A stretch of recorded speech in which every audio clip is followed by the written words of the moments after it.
Maura Murray was born on the 4th of May 1982 in Hanson, Massachusetts, and had studied chemical engineering at the United States Military Academy in West Point, New York, and later transferred to the University of Massachusetts Amherst to study nursing.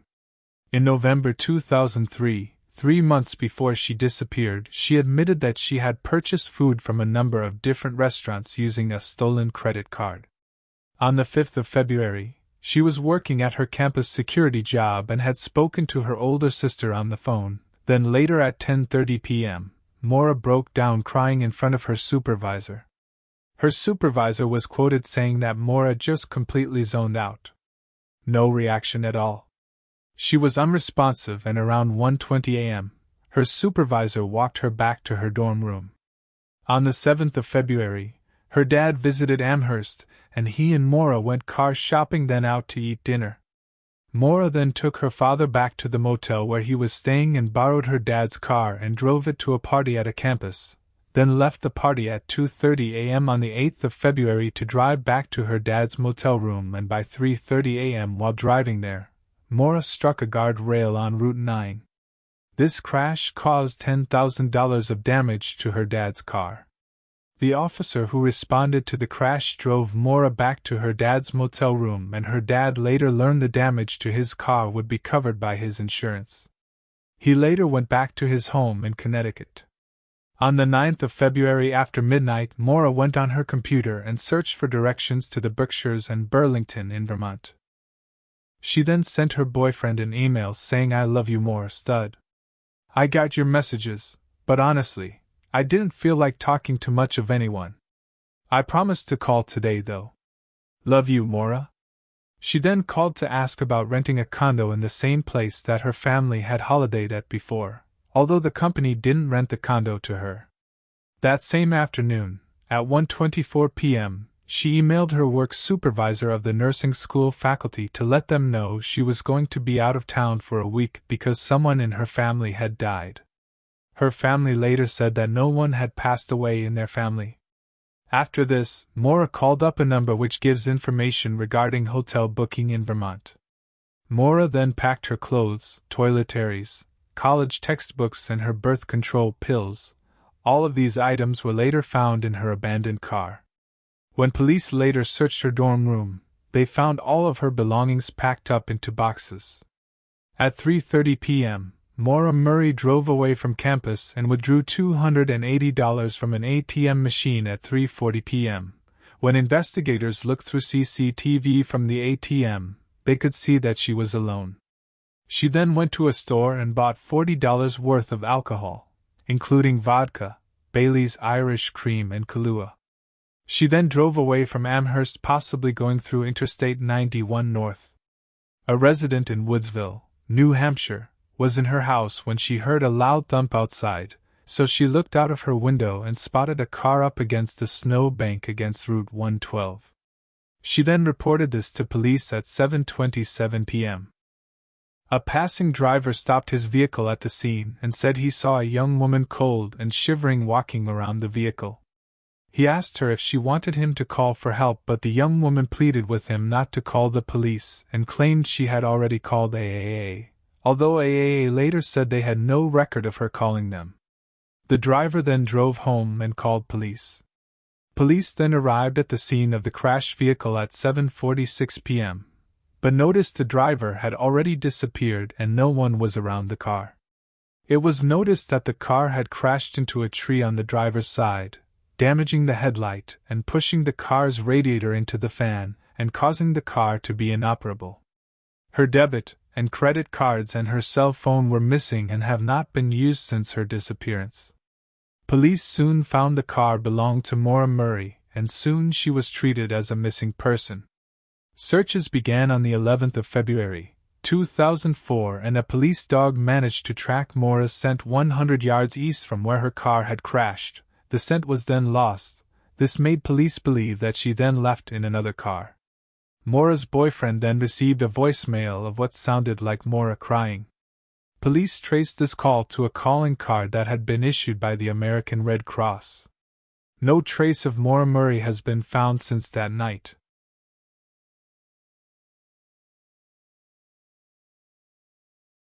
Bryce Laspisa was born on the 30th of April 1994 in Springfield, Illinois, and has been described as charming and artistic. Bryce soon moved near Chico and was starting Sierra College to study graphic and industrial design. Although once friendly and happy, his parents noticed he soon became withdrawn, erratic and depressed. Then they found out he began taking a drug called Vyvanse. Bryce then began drinking alcohol every day and soon sent his girlfriend a text saying she would be better off without him, and he gave away his Xbox and diamond earrings to his friend. On the 30th of August, he was driving the 3-hour drive to his parents' house in Laguna, California, and called his mom at 2 a.m. to say he was pulling off to the side of Interstate 5 in the Sierra Pelona Mountains to take a nap as he was tired from the driving. When investigators checked CCTV, they found that instead of pulling off to take a nap, Bryce had driven his car onto an access road at 2:15 a.m. California Highway Patrol had found Bryce's car driven off of a 25-foot embankment and wrecked. Searches were soon done and divers dredged Castaic Lake but found nothing. Police dogs were able to track his scent across a bridge and to a local truck stop, but there they lost his scent. He has not been seen or heard from since.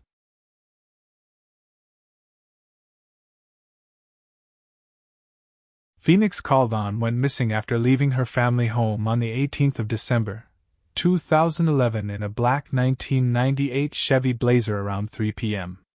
Her father had believed she was only driving down the road to a local convenience store. At 5:27 p.m., her car was discovered abandoned in East St. Louis, 25 minutes away from her family home. Her family were later able to search her car and found Phoenix's glasses, purse, shoes, ID and a cell phone bill still inside her car. DNA was taken from her car but showed only her and her parents' DNA were in her car. Since her disappearance, there has been no activity on her bank accounts, phone and social media accounts.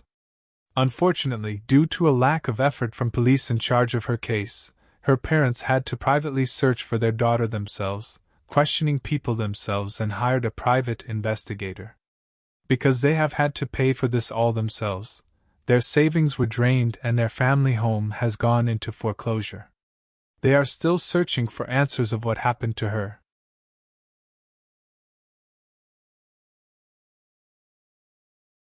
Brandon Swanson was a 19-year-old student at the Minnesota West Community Technical College in Canby, where he studied wind turbines for a year.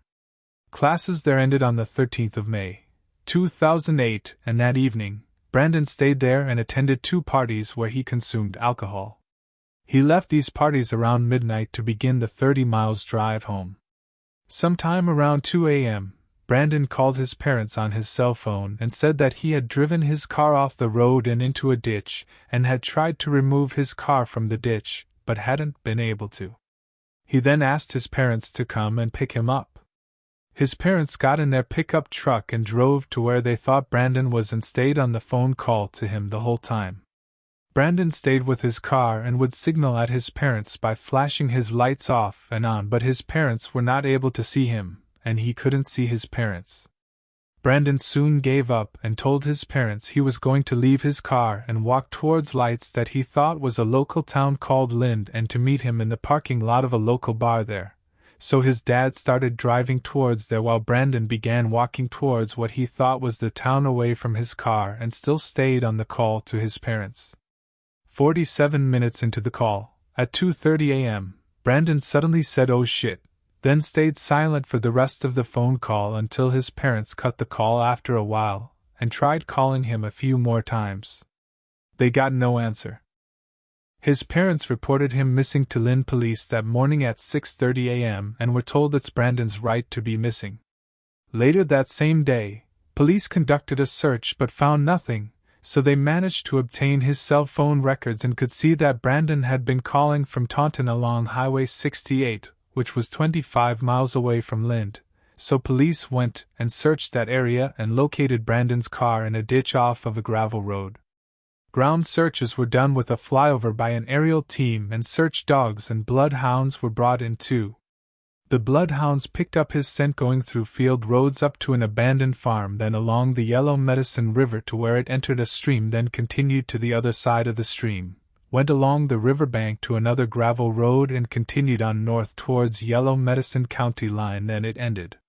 His dad remembered that when they were on the phone, Brandon had said he was walking past fences and could heard water close by. Nothing else has ever been found, and later searches done months later had their dogs pick up on the scent of human remains from an area that was northwest of Porter that hadn't been searched previously. To this day, Brandon Swanson has never been found.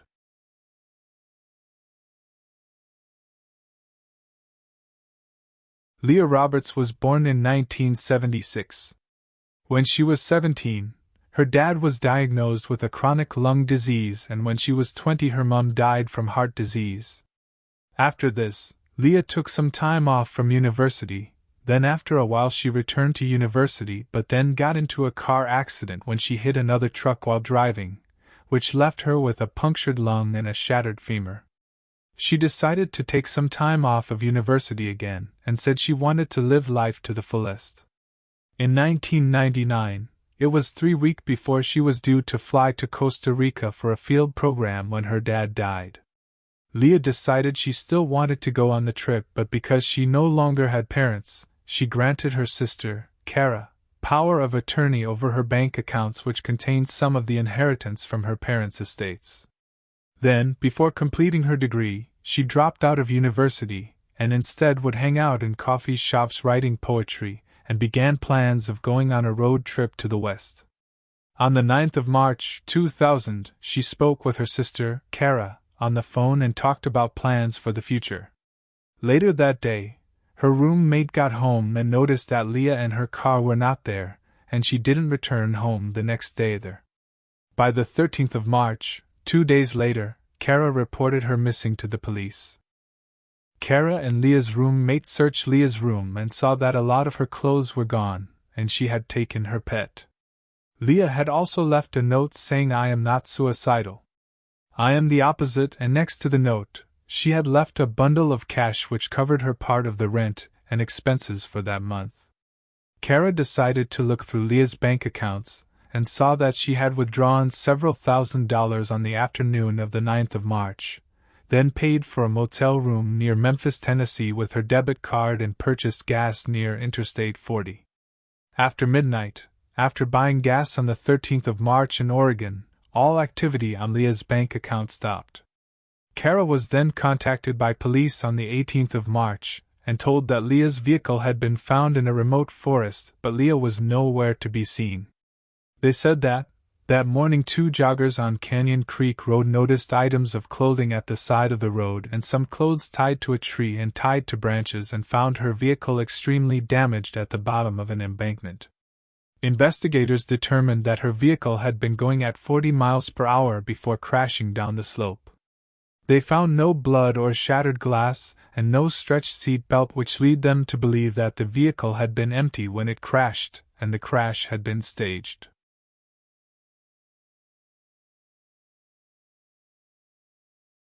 Melissa and Trumpy was last seen alive on the 26th of October, 2021, and it's believed by police that she had been driving from Monroe in Wisconsin to Shannon in Illinois to visit her boyfriend. That boyfriend is now in jail on a drugs charge and has also been charged for a domestic abuse charge against Melissa.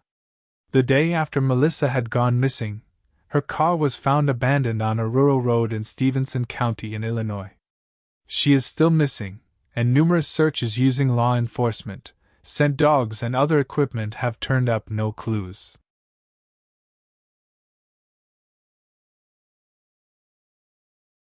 Jody Husentritt was a TV news anchor at CBS affiliate KIMT in Mason City. The day before she went missing, she had taken part in a gold tournament. On the 27th of June 1995 at 4 a.m., a producer at KIMT saw that Jody had failed to turn up at work, so called Jody, and Jody answered and explained how she had overslept and was now preparing to leave for work and would arrive soon. By 6 a.m., Jody still hadn't arrived at work, and at 7 a.m., the staff at KIMT called police to check on Jody. Police arrived at her apartment and observed that her car was in the parking lot and saw evidence which suggested a struggle had taken place. Jody's items were strewn around the parking lot, and they found her car key, which was now bent. Police were able to recover an unidentified palm print from her car. Investigators spoke with 3 neighbors who all confirmed they had heard screaming around the time Jody would have left for work. A different neighbor said he had seen a 1980s white Ford Econoline van parked with its lights on and engine on in Jody's parking lot at the time she would have left for work. Jody was declared legally dead in May 2001, and no suspects have been identified so far. In March 2017, a search warrant was executed against a man named John, who had been a friend to Jody. The search warrant was for his GPS data for 2 of his vehicles. John had been a resident of Mason City, and the day before she went missing, John had taken Jody to his home to show her the home-made video he made of a birthday party he had organized for her that month. He also showed up to the crime scene that morning and spent some time talking to police about his and Jody's friendship, then went home. Jody is still missing to this day.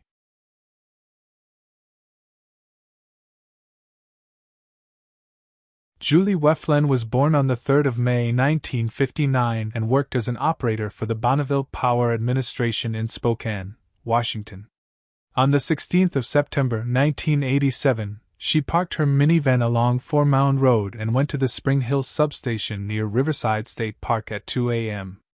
It is believed that she then finished work and got back to her minivan around 3:45 p.m. Her hard hat, toolbox, water bottle and sunglasses were found next to her minivan, and the driver's side door and back hatch were open. There's not many clues about what happened to her, and she remains missing to this day.